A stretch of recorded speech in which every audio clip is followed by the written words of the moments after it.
Good evening. Thank you for joining us here on 9 News Now. I'm Elizabeth Val. We've got new details surrounding the shooting outside a Baton Rouge convenience store that injured a federal agent. These three men facing federal charges as part of an undercover investigation. According to investigators, when the agents came in to arrest them, that's when shots were fired. Tori and Bob Cordell Sims were both charged with assault on a federal officer and robbery. Caleb Anderson was charged with aiding and abetting as well as robbery. We'll have more details on this one coming up on 9 News at 10.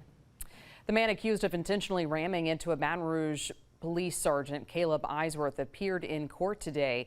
A judge decided Gad Black will stay in the parish prison without bond. He was charged with attempted second-degree murder and hate crimes. Black's been diagnosed with schizophrenia in the past, so prosecutors have also asked that his sanity be evaluated. He'll be back in court September 3rd for that sanity hearing. The Baton Rouge Police Chief T.J. Morris is thanking the community for their support of Sergeant Eisworth. He didn't do anything to deserve what's happened to him. Anyone trying to justify this attempted murder on a public servant is flat out wrong, shameful, and it's dangerous rhetoric.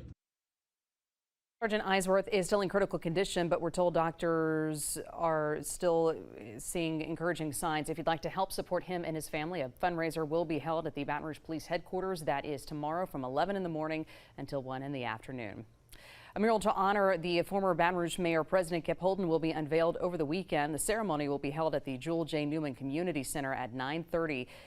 This Saturday, the mural project is a collaboration between the Walls Project, Councilman Anthony Kinney, and the Community Center. The mural will pay tribute to Holden's legacy in Baton Rouge and his impact on the city.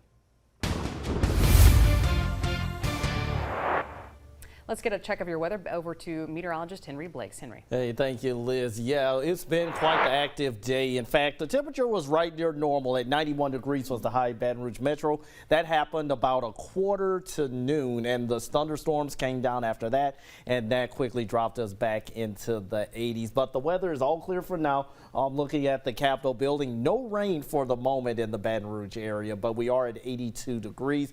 We should be getting into the 70s at least by the top of the next hour, if not until 11 o'clock. So the next few hours does call for at least no rain chances as we go into the early morning hours. Just a slight 10% chance, let's say after sunrise, but as we go into the afternoon, that's where we have to watch out for another round of showers and storms. So as you head out the door in the morning, we're looking at around 77 degrees. It's going to be partly cloudy.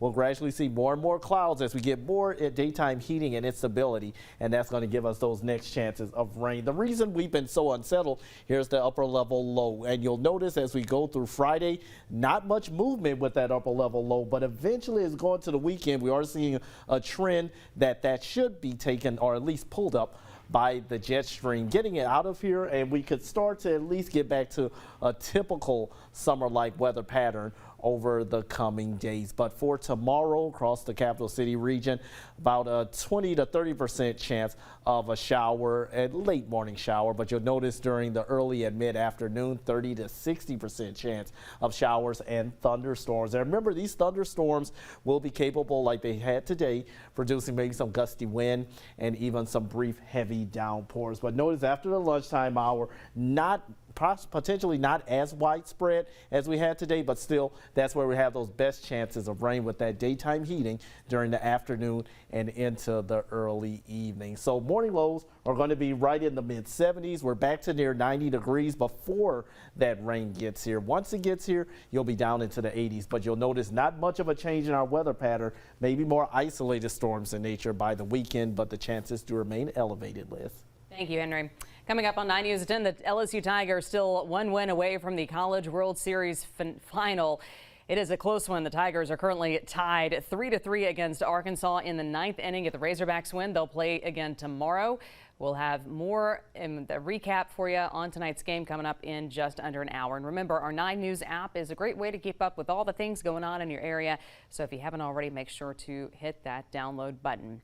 Friends, thank you for joining us for a quick look at your headlines. I'm Elizabeth Vowell. We'll see you back here for our next newscast, 9 News at 10.